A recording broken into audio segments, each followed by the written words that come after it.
Nshuti bakunzi b'ikiganiro cy'isesenguramakuru, turabasuhuje aho muherereye mu mpande zose z'isi. Uyu ni wa mwanya mwiza w'amakuru agezweho, yaba hano mu karere no ku butaka bwa Repubulika Iharanira Demokarasi ya Kongo, mu Burundi ndetse n'ahandi ari kugenda hagarukwaho amakuru. Muri iki kiganiro ntabwo ndi jyenyine nk'ibisanzwe, ndi kumwe na bagenzi banjye b'abasesenguzi bakaba n'abanyamakuru. Tugiye kwibanda kuri izi ngingo z'ingenzi zikurikira. M23 iri gukekwa ko kuba ngishaka kwinjirira igisirikare cy'u Burundi, ngibona uko yakinjira muri Uvira. Turaza kureba byinshi byihariye kuri iyi nkuru, ese ubuhe buryo bari gukoresha n'ibindi. Turaza kubabwira ko kandi umugambi ngo waba ukomeje hagati ya General Neva ndetse na Kayumba Nyamwasa ku bufatanye bwa Jean-Luc Habyarimana, mu mugambi ukomeye ngo gutera u Rwanda. Hagati aho ngaho, andi makuru atugeraho ngo nuko burya ngo Kisekedi yaba yatanze inkunga ku Burundi ingana na miliyoni 100 z'amadolari. Izi miliyoni 100 wakibaza ngo zigiye gukora iki? Tugiye kubibaramburira mu kanya wumve nawe izo miliyoni zose icyo yazitangiye ku Burundi. Ikindi kandi turaza kugarukaho cyangwa se indi ngingo, turaza kubabwira ko Kisekedi yatangaje ko nta matora azaba yari ateganyijwe 2028, ntabwo agomba kuba ngo mu gihe ikibazo cya Kongo kitari cyarangira. Ndavuga mu burasirazuba bwa Kongo, amahoro atari yagarukamo, ngo ntago aya matora agomba kuba. Nshuti mukunzi w'ikiganiro cyacu rero, ngo haye ikaze, wiyumvemo ikaze.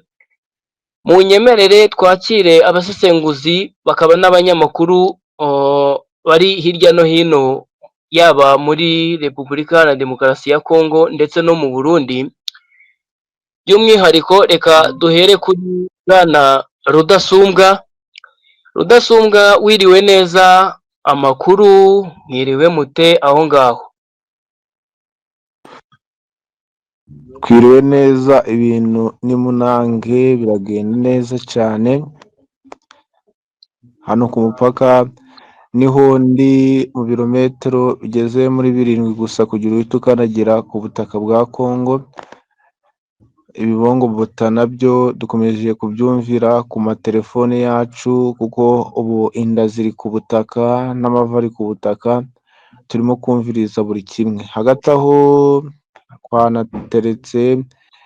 kwaniteretse kuri bimwe mu bitangazamakuru bikomakomeye, bikomeza gutangaza inkuru zikomakomeye. Reka arizo twanzikiraho. Bwana Freddy, uranyemerera? Urakoze cyane Bwana Rudasumbwa. Unyemereye reka twakire n'abandi bari ku murongo, tubaha ikaze, harimo Bwana Ngoboka. Bwana Ngoboka, nawe tuguhaye ikaze, wiyumvemo ikaze nawe. Murakoze cyane bwana munyamakuru, nongeye kugushima nanone nshimira abakunzi bacu badukurikiye muri aya masaha. Tugiye kubagezaho amakuru atandukanye mu karere k'ibiyaga bigari, ariko nzanye ingingo nshya z'amakuru ari kumvikana ku butaka bwa Repubulika Iharanira Demokarasi ya Kongo, agiye kugaruka ku bitero biri kugarwa mu bice bitandukanye bya Mushaki, Karuba, ubwo ni muri teritwari ya Masisi, bigenzurwa na AFC M23, biri guhitana abaturage batandukanye, ndetse kugeza ubu n'itangazo ryamaze gusorwa na AFC M23. Ndongera ngaruke kandi ku magambo akomeye yatangajwe na Colonel Nanga, umuhuzabikorwa AFC ibarizwamo AFC M23, washinje Leta Zunze Ubumwe za Amerika gukomeza gushyigikira Kinshasa mu bitero kugeza ubu biri kwibasira abaturage batuye mu bice bigenzurwa na AFC M23. Bwana munyamakuru, muze kunyemerera tugaruke akantu kandi ku bikorwa bikomeye biri kumvikana ku butaka bwa Kongo, turebera hamwe aho urugamba rugeze, haba ku ruhande rwa FARDC, ku rugamba rwa AFC M23, ndetse kugeza ubu n'icyo M23 iri kuvuga n'abaturage batuye muri ibi bice babura babo mu bitero kugeza ubu biri kuvuga na FARDC. Bwana munyamakuru, munyemete zo kubigarukaho n'uruhare rw'abanyamerika muri bitero byo kwibasira M23 ndetse n'icyo kugeza ubu abaturage batuye muri ibi bice bari gutangaza ku ruhande kugeza ubu rwamagana ibitero bya Kinshasa. Murakoze bwana munyamakuru. urakoze cyane bwana Ngoboka.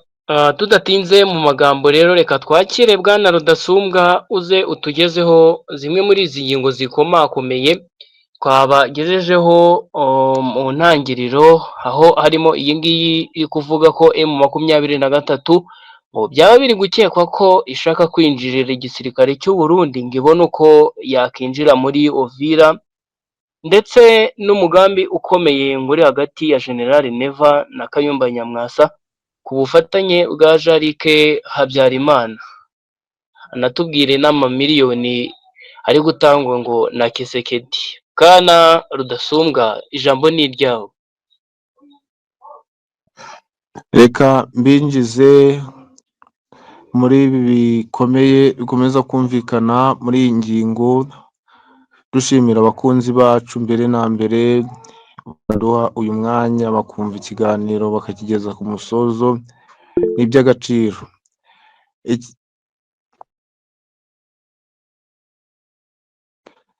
Robert ndi kubona nawe ari kudukoraho ati ngo yaje, reka manze muhe ikaze ubundi nkomeze. Bakunzi bacu turagaruka tubagezaho ayo makuru. Bwana Robert, umeze ute? Murakoze cyane bwana munyamakuru. Ndaho ndakomeye, mwe mumeze mute? Natwe turaho turashima Imana cyane. Murakoze cyane kunyakira, biba byagoranye kubera ibibazo by'itumanaho, ariko ubu naje mbazane n'amakuru adasanzwe, aho ndaza kubabwira ko umusirikare umwe w'igisirikare cya Kongo yongeye gufatanwa n'amabandi yateye urugo rw'abapadiri ku butaka bwa Kongo. Bwana Rudasumbwa, iyi ni inkuru idasanzwe ndetse ni inkuru y'ikimwaro ku gisirikare cya Repubulika Iharanira Demokarasi ya Kongo, aho abaturage bakagombye gucungirwa umutekano n'igisirikare cya Kongo, ahubwo wari guterwa n'abasirikare ba Kongo, aho hari amabande yateye urugo rw'abapadiri, hakaba hagaragayemo umusirikare w'igisirikare cya Kongo. Ndaza mbigarukeho mbive imuzi n'umuzingo mbagezeho byinshi kuri iyi nkuru, ndetse ndaza no kugaruka ku bitero byongeye kumvikana muri Masisi mu gace ka Mushaki. Ngaruke ku bitero bikomeje kugabana n'ingabo za Repubulika Iharanira Demokarasi ya Kongo, ndetse bikomeje kwibasira abaturage, ndetse bikaba biri kugwamo abaturage batari bake. Bwana Rudasumbwa, hari n'indi nkuru idasanzwe ndaza kugarukaho nyikoraho ubusesenguzi budasanzwe. Hari umujenerali witwa Filemon Yave Irunga. Uyu nguyu ni umujenerali umaze iminsi aburanishwa n'igisirikare cya Repubulika Iharanira Demokarasi ya Kongo, aho ashinjwa ibirego birimo kuvugana na General Kabarebe w'igisirikare cy'u Rwanda, bakakomeza kumushinja ibikorwa by'ubugambanyi, ndetse amakuru yageze aravuga ko uyu General Filemon Yave Irunga yamaze gukatirwa igihano cy'urupfu n'ubutegetsi bwa Kinshasa ndetse n'ubushinjacyaha bwa Repubulika Iharanira Demokarasi ya Kongo. Ndaza muri amakuru nkugezaho ingingo z'ingenzi ndetse n'ibimenyetso batanze kujya mu katiro iki gifungo cy'urupfu, ndetse mbagezeho n'amagambo ndetse n'ibyandigendeyeho nawe yiregura muri uru rubanza rwongeye kumvikana ku butaka bwa Repubulika Iharanira Demokarasi ya Kongo. Aya ni amakuru ngiye kugarukaho 5 kuri 5 ku buryo burambuye. Murakoze cyane. Murabyumva neza rero bakunzi bacu, turabararikira gukomeza gukurikira iki kiganiro kugeza gisoje.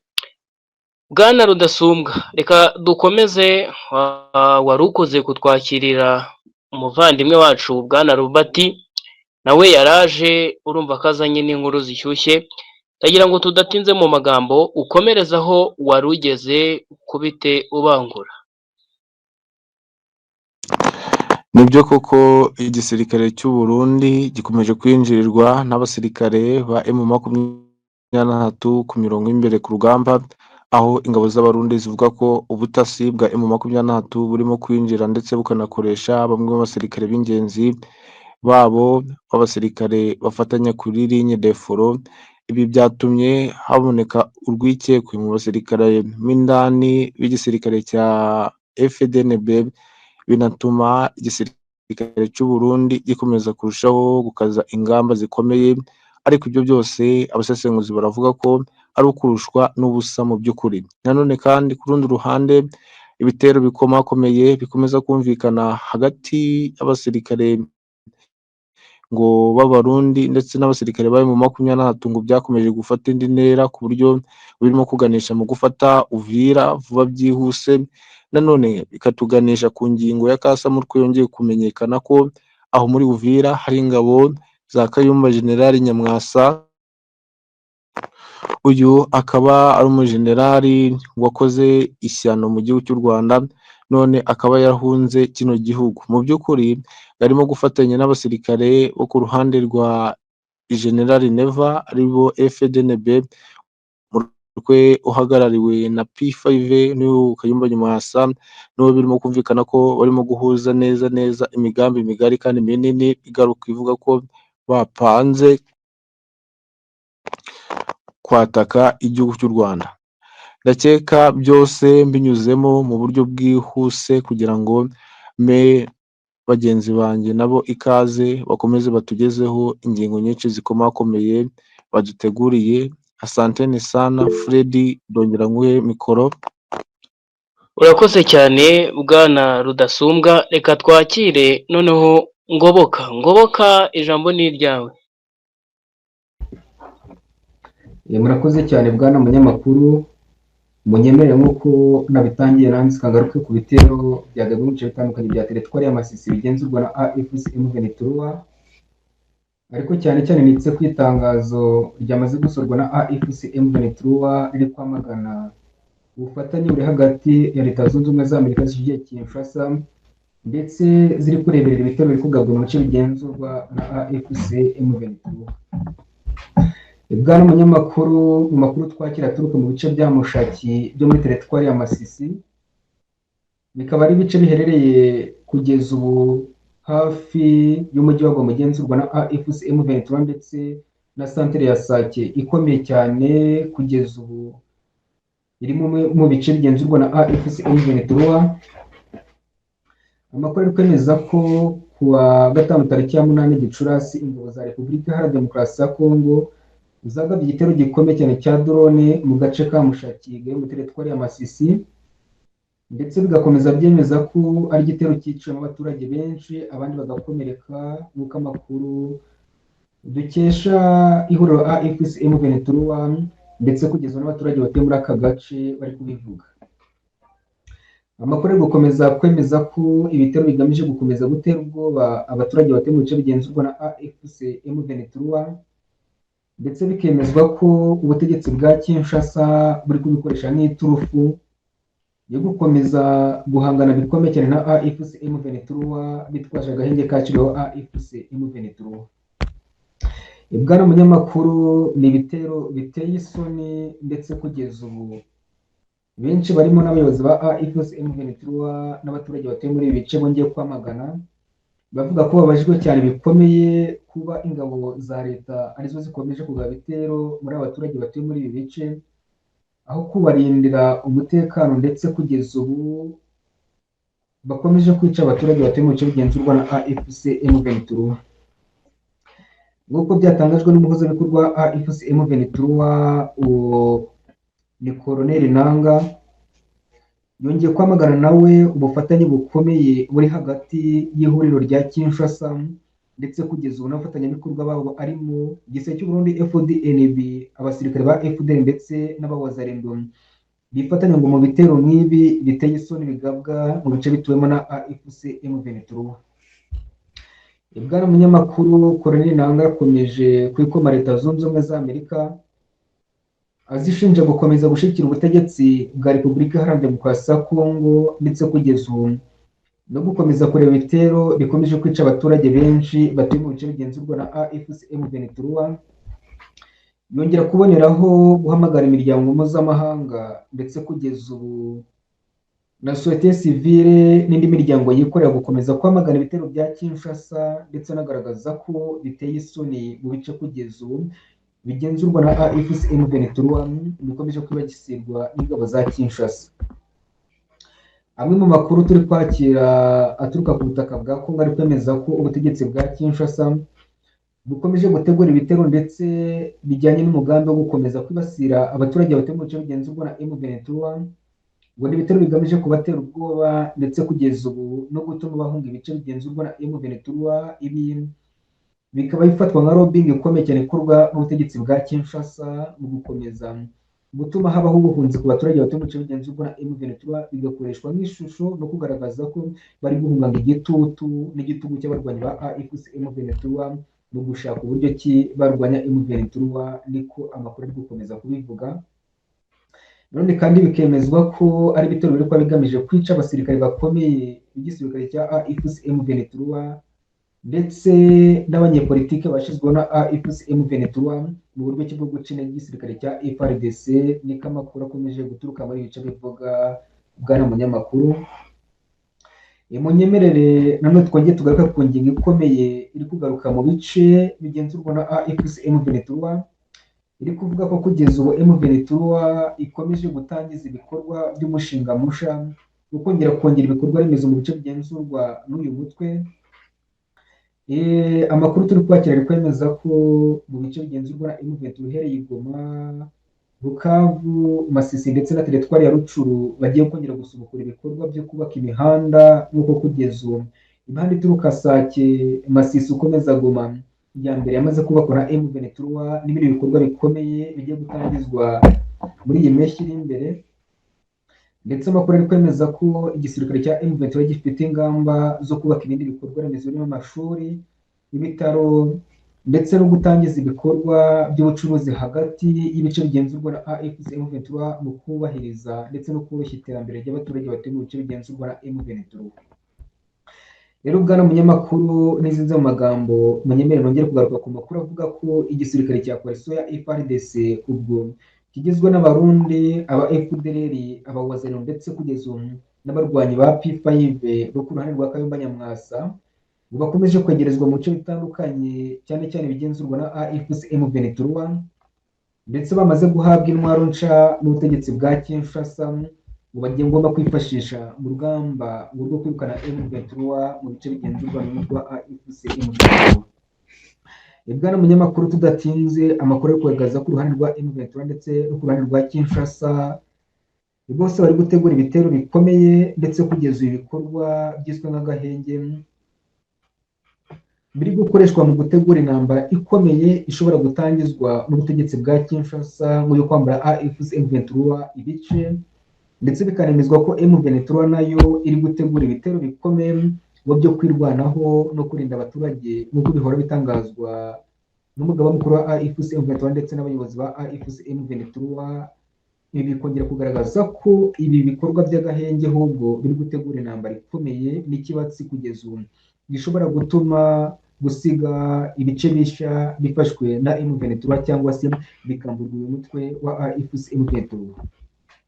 Bwana munyamakuru, tukiri ku ruhande rw'ibikorwa na AFC M23 munyemerere tugaruke mu andi makuru ari guturuka mu bice bya teritwari ya Rucuru, ubu biri kwemezwa ko M23 yaba yamaze kwinjiza abandi bakada barenga 401 kugeza ubu bagomba gutangira ibikorwa by'imiyoborere mu bice bigenzurwa na AFC M23.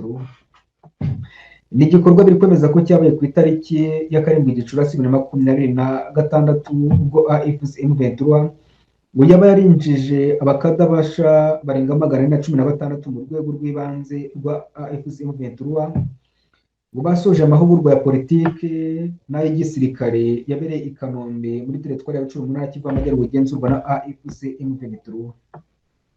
Nk'uko amakuru atandukanye dukesha ku bitangazamakuru byandika inkuru zicukumbuye ku butaka bwa Kongo ndetse kugeza ubu n'izindi rezo sosiye zikunda kugaruka mu bikorwa bya AFC ndetse kugeza ubu n'ubutegetsi bwa Kinshasa abivuga, ari kwemeza ko ibi ari ibikorwa bizafasha AFC M23 gukoresha abakada mu bikorwa by'imiyoborere ya AFC M23 ndetse n'icengezamatwara rigamije gukomeza kumvikanisha intego ya AFC M23 no kunga ubumwe abanyekongo. Ibi bikazafasha M23 gukoresha abo bakada mu gukomeza kwihutisha ibikorwa by'urugamba n'iterambere rya AFC M23. Aya niyo makuru nari mbafitiye agaruka muri biravuga ku butaka bwa Kongo. Bwana munyamakuru,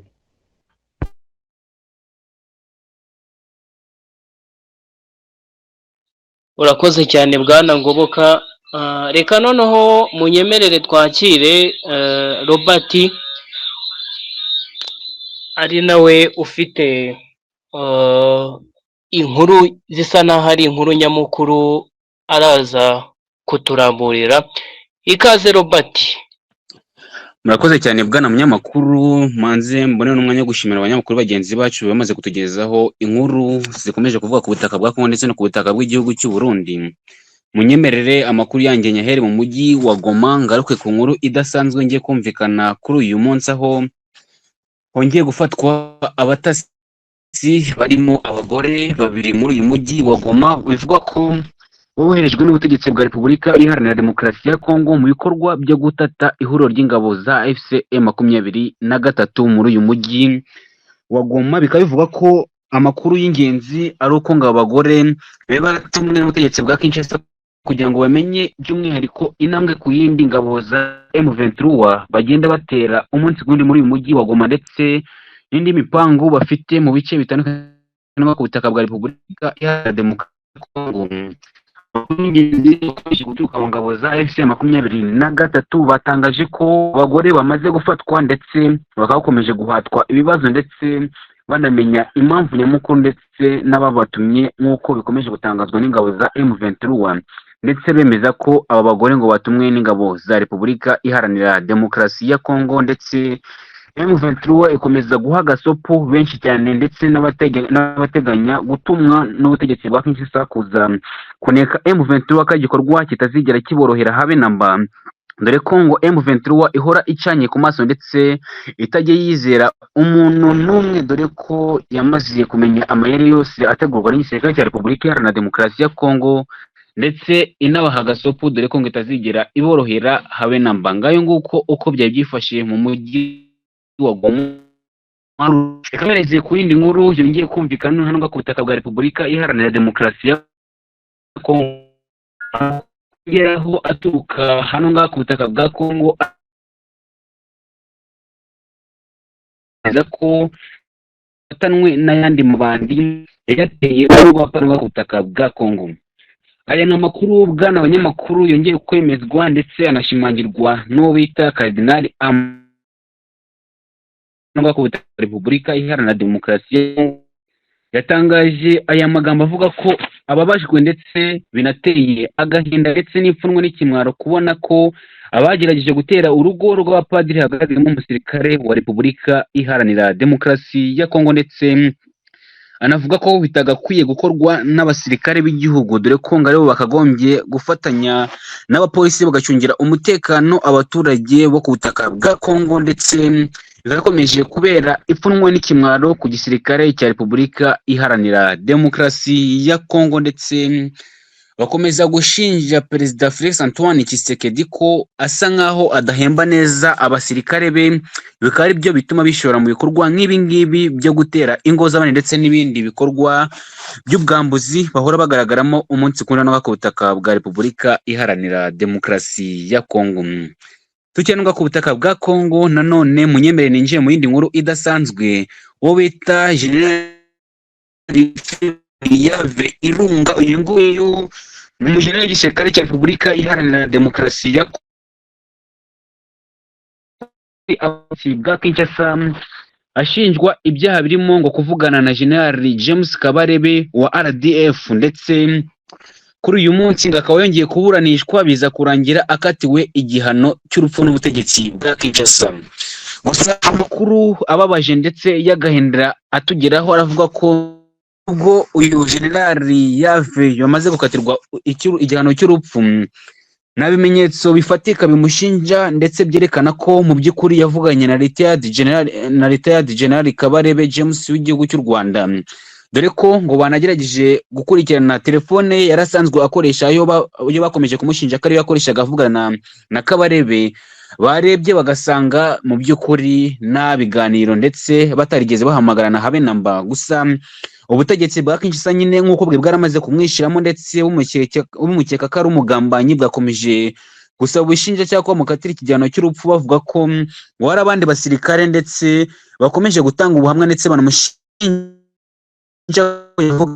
Kabarebe. Gusa we n'umucamanza we n'umwavoka we bakomeje kuburana bavuga ko ubwo nta bimenyetso bimuhama, by'umwihariko nta telefoni igaragaza ko yavuganye na General Kabarebe, yakagombye guhabwa ubutabera ndetse iki gihano cy'urupfu kikavaho. Gusa byabaye iby'ubusa, ubutegetsi bwa Kinshasa birangira bafashe umwanzuro ndetse banashyiraho kashe, birangira uyu mugabo akomeje gutabwa muri yombi ndetse akatirwa igihano cy'urupfu byeruye n'ubutegetsi bwa Repubulika Iharanira Demokarasi ya Kongo. Ngayo nguko uko bihagaze ku butaka bwa Repubulika Iharanira Demokarasi ya Kongo. Murabyumva ko ibyo kwa Kisekedi bitoroshe habe namba, bakomeje kurenganwa, abandi bicwa umunsi ku wundi ndetse ari nako ingabo za Repubulika Iharanira Demokarasi ya Kongo zikomeje gukora muri Rwanda butaka bwa Kongo. Murakoze cyane bwana munyamakuru. Bwana Robert, turagushimiye cyane amakuru meza utugejejeho. Reka dushimire buri umwe wese wafashe umwanya akadutega amatwi kugeza ku musozo. Turakwibutsa we mukunzi wacu duteze amatwi ko waduhiyikira ukoze ahantu handitse subscribe munsi gato y'iyi video ho gatoya, ukahakoraho, ubundi tukajya tubona uburyo tubaha n'ibindi biganiro bikabageraho mu buryo bwiza kandi bumeze neza. Reka dushimire Bwana Ngoboka, wakoze cyane. Nawe wakoze cyane bwana munyamakuru. Bwana Rudasumbwa nawe wakoze. mwakoze cyane. Turabashimiye mwese ndetse na Robert yabyumvishe nawe twamushimiye. Turabashimiye mwese rero mwagejeje ku musozo. Murayikinge iki kiganiro kigere ku bantu benshi, tujye tubagezaho n'andi makuru meza acukumbuye. Imana ibarinde mwese mu byo mukora.